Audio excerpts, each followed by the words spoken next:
I made some new merch designs. Do you like them? I don't know, I think they're pretty cool. Link in bio. Hey friends who live in Canada, what do you think of Canada? What do I think of Canada? Let's see. Well, when the snow melts, you get to witness the minefield of dog poop that people didn't pick up. It's cold, but I like the cold because you can keep layering until you're warm. But in the heat, you can only get so naked. And then you just have a sunburn on your butt.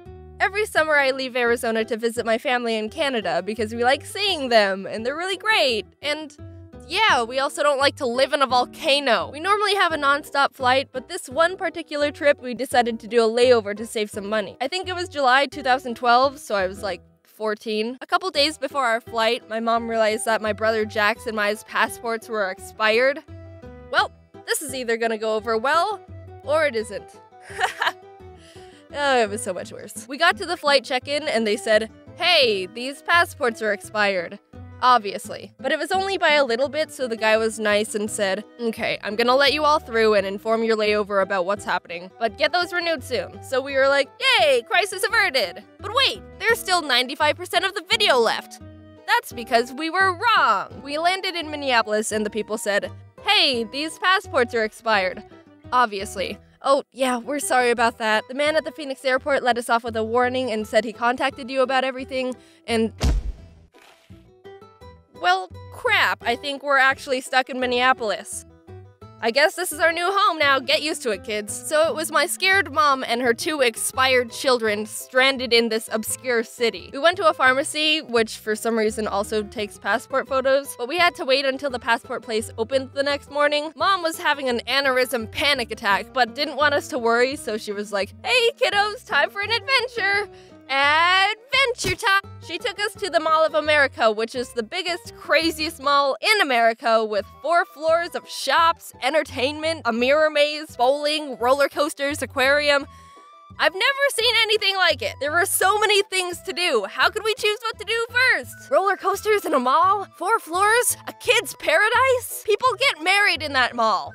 We ate at the food court for 20 minutes and left because it was closing for the night. We found a hotel and slept in our clothes, even though we had our luggage. I remember on the light rail I said to Mom, "You know, I really like it here." Like the oblivious child I was, not knowing the weight of the actual circumstances. Having a grand old time listening to a High School Musical playlist on an iPod and playing with my stuffed animals. I freaking love stuffed animals. As a kid, I couldn't sleep without them. My favorites were Raoul the mouse and Ringo the raccoon. I've had them for years. Anyway, luckily, Minneapolis is one of the few places that has 1-day turnaround for passports for the cost of an arm, a leg, and your entire savings. So in the morning, we had to check out of the hotel, run to the passport place, and make it to the airport in time for our new flight. It was gonna be a tight schedule, but it was doable. We were on our way to get the passports when, in the middle of transit, I realized, "Mom, I forgot my stuffed animals in the hotel."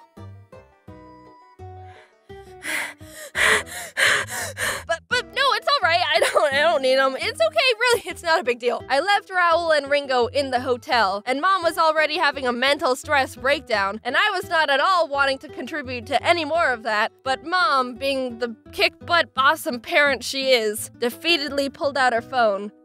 "Hello, yes, we just checked out this morning. Would you check room 421 to see if there's 2 stuffed animals in there?" Ma'am, there's someone currently occupying that room." And that was super weird to hear because we literally just left the hotel. How did someone already fill up the room? Turns out we just called the wrong hotel, so we got transferred to the right one, and they said they'd hold them for us to quickly pick up. So now the schedule was arrive at the passport place right as it opens at 8 a.m., get passports, run back to the hotel to grab Raoul and Ringo, rush to the airport before our 1 p.m. flight, and I'd also like to point out that the last shuttle to the airport leaves at 12 p.m., so if we miss that shuttle, we're screwed. Remember, things were different back in the days of 2012 BU. Before Uber. Back then, the idea of paying to jump in a car with an unlicensed stranger wasn't very popular. At the passport place, we walked up to the desk, and the first thing they said was, "So both parents are present, correct?" Actually, he's 1,645 miles away. No. There was a solution. we could get in contact with Dad, send him a form to fill out, get it notarized, which means legalized by a notary, which means a person licensed by the government approves it, which...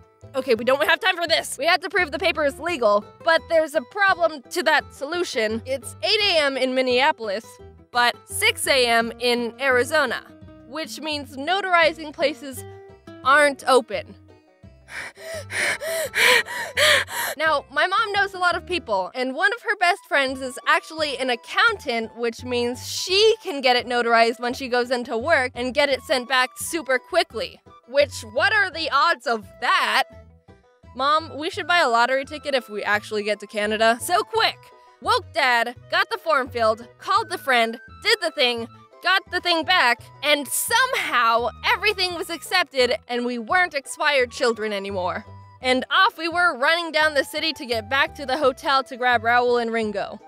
Okay, I'm gonna insert a tiny story detail. We left our luggage at the hotel so we wouldn't have to be dragging it everywhere, which means we would have had to get back to the hotel anyway. But it's much more intense to think that grabbing the stuffed animals was an extra step we didn't have time for, so shh, we're gonna continue. We were sprinting to catch the light rail. Jax and I were running ahead, and for some reason Mom's knee started hurting and she started slowing down.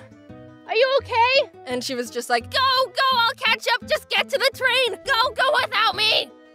We made it. We sonicked into the hotel, grabbed Raoul and Ringo, and the luggage we were already coming back for, reached the shuttle before it left, and finally fell into the airport. Yay.